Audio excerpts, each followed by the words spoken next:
Good evening, ladies and gentlemen. I stand before you not just a candidate, but as a woman who born here in San Joaquin. In a world that is constantly changing and moving forward, it is easy to forget where we came from. But for me, San Joaquin is more than a place in a map. It is home filled with stories, traditions, and values passed on generation to generation. Growing up in San Joaquin, I learned that our culture is more than tradition. It is our own identity, our pride, and our responsibility. My advocacy focuses on preservation and promotion of San Joaquin's culture and tourism.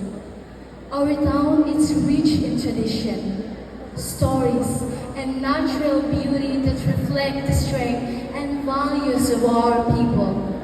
However, this culture only survives when it is valued, protected, and passed on.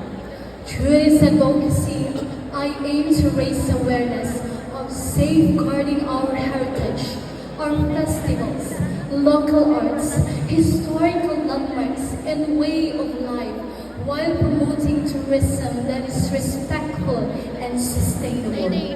Because I once believe, ladies and gentlemen, that tourism should not only attract visitors, but also to empower our community by supporting local artisans, farmers, and cultural bearers. And most importantly, I want to inspire the youth of San Joaquin to take pride in their roots and to become the future leaders and ambassadors of our culture. By embracing responsible tourism and cultural preservation, we ensure that San Joaquin's identity remain alive, meaningful, and proudly shared to the world for its generation to come. Once again, I am